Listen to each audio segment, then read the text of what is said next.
So we're now going to move on to partial fractions. So effectively, this is the opposite of adding and subtracting fractions. So it's taking a fraction and splitting it into the sum of parts, so partial fractions. Doing them in and for itself is not necessarily useful, but it's a really important tool to be able to integrate or differentiate them. If they're not in partial fraction form, it makes it significantly more complex. You have to split them into partial fractions first. So for example, I want to split 5 over x plus 1, x minus 4 into partial fractions. So it would be equivalent, we're using the identical one, to a over x plus 1 and b over x minus 4, where a and b are constants. So in order to figure out what a and b are, well, I know that I would normally have to, if I was going to add these to solve for a and b, I would have to make the denominators the same. So I'd multiply by the other denominator.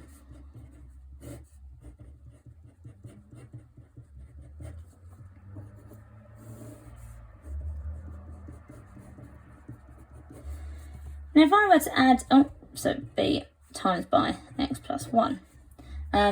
So if I were to combine this in one fraction, I would have a x minus 4 plus b x plus 1 all over x plus 1, x minus 4. What this means is that my numerators can be the same, because I've got 5 over something is equivalent to ax minus 4 plus bx plus 1 over the same thing. So I can therefore say that 5 is the same as,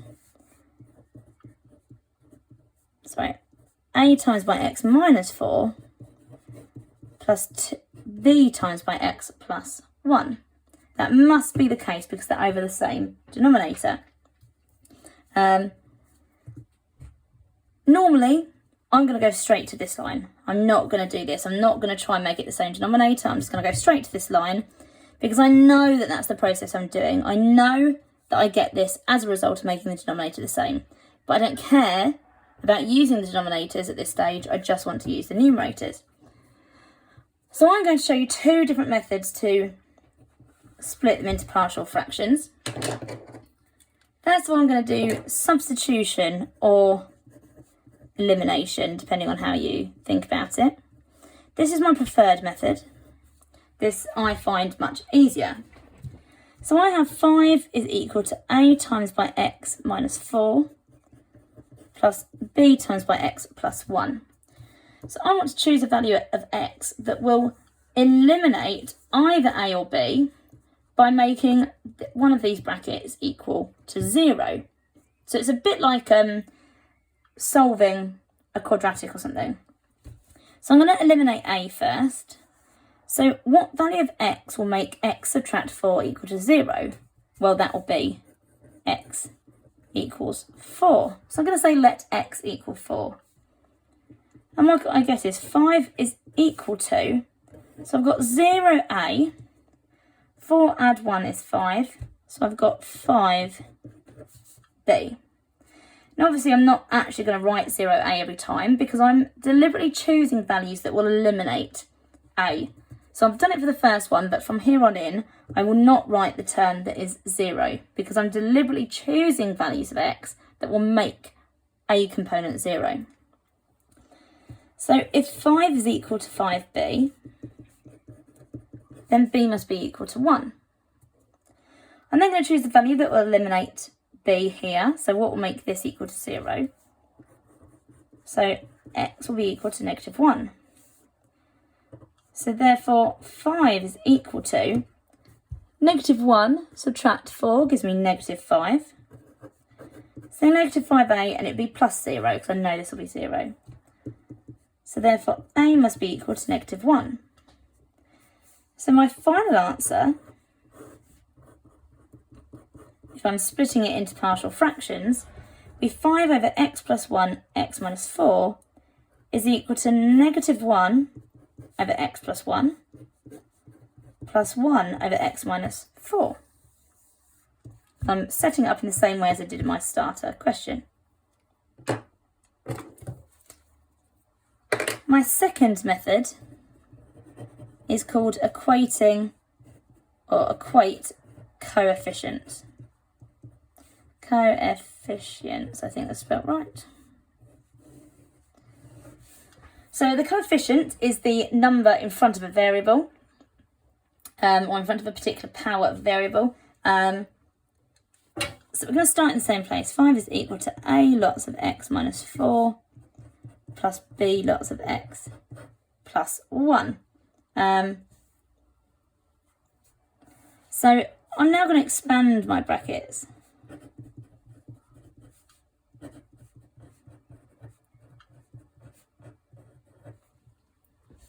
So I've expanded my brackets. And what I'm going to do is I'm going to collect my like terms. So I'm going to collect my x terms together. So a lots of x plus b lots of x is going to give me a plus b x. And then I'm going to collect my constant terms together. So I'm going to get plus minus 4a plus b. So now I'm going to equate my left-hand side with my right-hand side. So I've got no x term on the left-hand side. And what that means is that 0 must be equal to a plus b. Because if I've got no x term, that means the number in front of x is technically 0, making it eliminated. I then also know my constant term 5 must be equal to my constant term here, which is minus 4a plus b. Now on the class quiz, you can solve simultaneous equations, but it is a good skill to learn to be able to substitute into the others. So I'm going to say a is equal to negative b. So 5 is equal to minus 4 times by negative b plus b. So 5 is equal to 5b, minus 4 times minus b is plus 4, b plus b is 5. Therefore, b is equal to 1. Therefore, a must be equal to negative 1, because a is negative b. And then I do the same over here, put it in the same situation. So what I'm going to do is I'm going to show you 2 more examples. And the first one I'm going to show you substitution and equating coefficients. And the second one I'm just going to do substitution. Now, I prefer substitution. However, equating coefficients is really useful in some of the more challenging questions, which I'll do in a later video. For the ones we're doing now, substitution is absolutely sufficient. But you will need this skill at a later time, which is why I'm not completely ignoring it. So, my next example. Now, what I'm going to do for the video is, for those that do have access to my PowerPoint, it is going to be slightly different. Because quite often you won't get, now I've actually got to expand it properly. You quite often won't get the question with the denominator factorised. So the question is split 6x minus 2 over x squared minus 2x minus 3 into partial fractions. So I need to factorise that first. Assuming I've done it right for the question that I've got here. It's going to have to be minus 3 and plus 1, or plus 3 and minus 1. That's negative, so my bigger number will be the negative 1. So I'm going to split that into partial fractions. So it's going to be a over x minus 3 plus b over x plus 1. We always use capitals to demonstrate that kind of representing a constant in this case, and to really differentiate it from a variable that I might use. So we tend to use the lowercase if we want a variable, but we're using the capital to be the constant in this case. So I'm not going to bother making these denominators the same. I'm going to go straight to what my numerator equivalent will be. So 6x minus 2 will be equal to a times by x plus 1 plus b times by x minus 3. I know that is the case because I'd be making these denominators the same, and therefore a be multiplied by x plus 1, b be multiplied by x minus 3. So again, I'm going to do my two different methods. So first of all, by substitution, or sometimes elimination. I think elimination might make more sense because we are eliminating a value, but by substituting. So 6x minus 2 is equal to a times by x plus 1, not my previous example, plus b times by x minus 3. So I'm going to let x be negative 1 because this will eliminate a because it will make this bracket 0. This time I've got some substitution to do on this side as well. So I'll write my working out in full. 6 times by minus 1 take away 2 is equal to, I know that'll be 0, b times by negative 1 take away 3. So I'm not even putting it in there because I know that I've chosen a value that's going to eliminate that to make 0. You should obviously probably check it in your calculator to make sure. So something add 1 equals 0. Solve it that way. So negative 8 is equal to negative 4b. Therefore b is equal to 2. Now I'm going to choose a value that will make this bracket equal to 0. So something take away 3 is 0, so x is 3. So 6 times 3 take away 2. So I was about to put brackets I don't need. Is equal to a times by 3 plus 1. I know that's going to be 0, so I'm not going to write it. So 16 is equal to 4a. Therefore a is 4. And because the question says to split this into partial fractions, I'm going to actually write it all out. And it's a 3 line equal sign because it's saying it's identical to this. That is an identical property. The reason I have it here is because I'm solving for a particular value of a and b, whereas this will be the case for all values of x. This is only the case for this value of x. This is only the case for this value of x, which is why it's only a normal equals sign. So that should probably be the identity too. If in the exam you don't use the identity sign the right way, you're not going to lose marks in this case, so please don't worry too much. And now we're going to equate coefficients, cat hair everywhere, coefficients. So 6x minus 2 is equal to a lots of x plus 1 plus b lots of x minus 3. So I'm going to expand my brackets. So ax plus a plus bx minus 3b. And then I'm going to collect my like terms together. So I'm going to collect my x terms together. So 6x minus 2 is equal to a plus b lots of x. That won't always be a plus b lots of x. Sometimes you have a multiple, but in this case, obviously, it's not the case. And, I don't know what colour I use, maybe red. Collect my constants together. So plus a minus 3b. So I've now got 6 in front of my x on the left hand side. So 6 must be equal to a plus b. And negative 2, so I'm going to equate my constants. Negative 2 is equal to a minus 3b. So I'm going to use this to do a substitution. So a is equal to 6 minus b. So therefore negative 2 is equal to 6 take away b minus 3b. So therefore negative 8 is equal to negative 4b, and therefore b is equal to positive 2. 6 take away 2 equals a, therefore a equals 4. And again, you then write your answer in that way. So both methods are fairly easy. I just think substitution is an easier concept than equating. when this gets to expanding more challenging brackets, this is why I tend not to use this, because it's a lot more room for error where you're expanding multiple brackets. But there's nothing wrong with this method. If watching this video you prefer this method, please do it. In my next example where I only do substitution, try it, see if you get the same answers, and you know, please see if you do blah, blah, blah. See if I can get my words out. Try this method, get the same answers. If you do, then clearly you're confident with this method, so you can use it. And if you don't get the same answers as me, I suggest that you use the substitution method.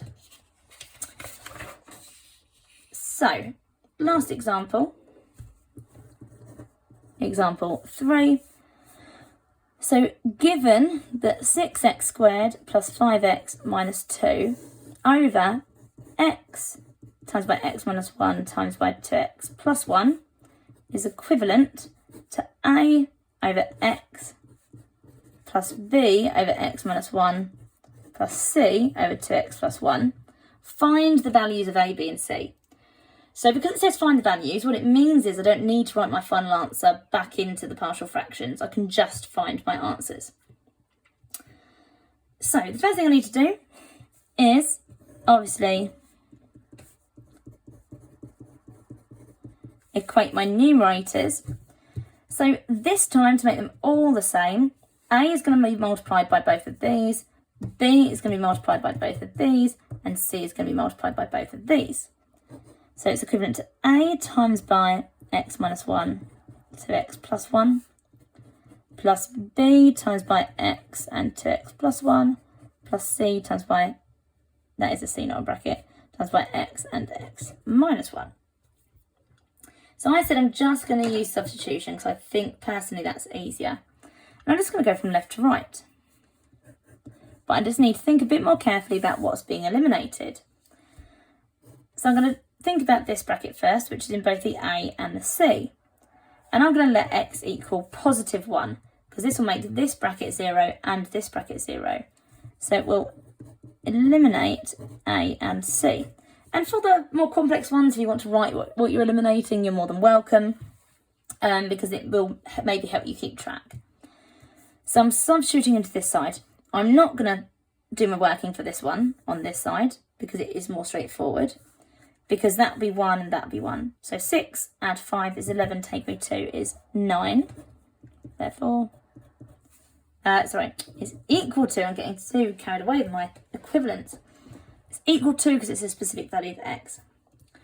That will be 0 and that will be 0, so I'm not going to worry about them.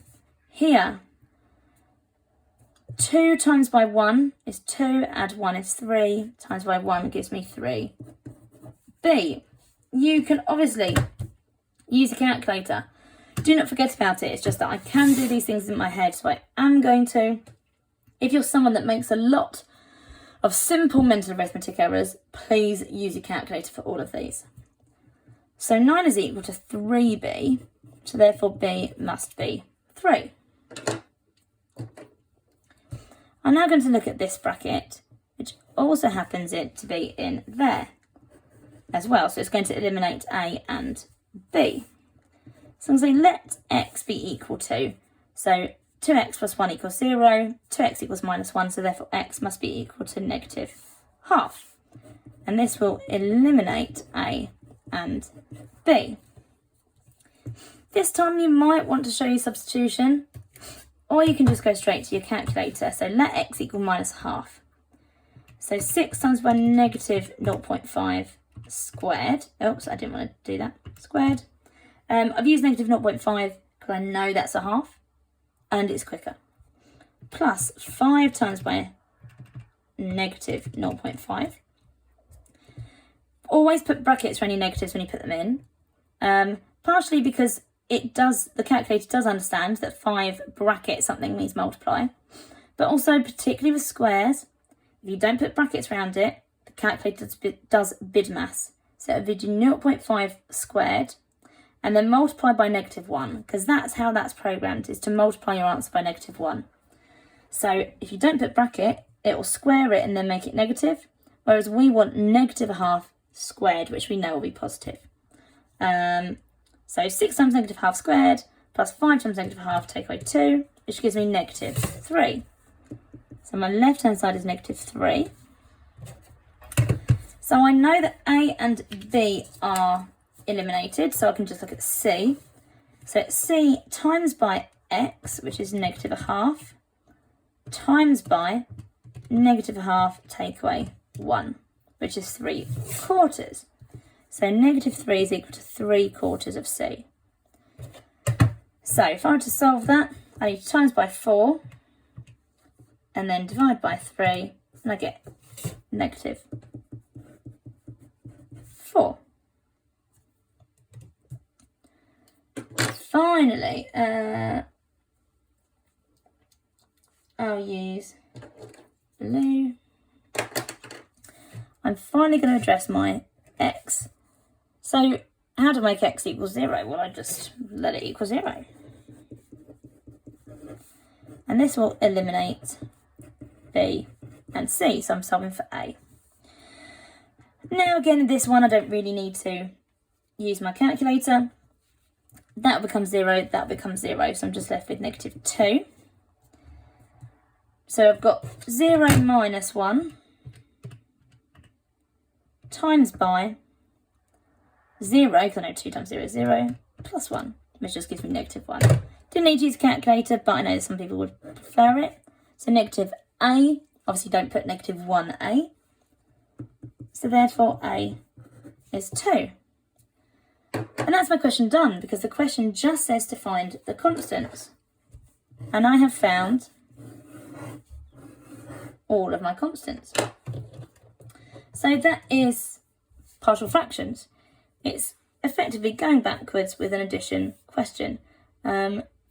We will look at in another video, which will be uploaded in a few weeks' time, looking at when some of our denominators are repeated, and then more complex ones where we need to use algebraic division. But for now, that's it for partial fractions. For those that go to my school, website you work, please do the practice I've put up. Yeah.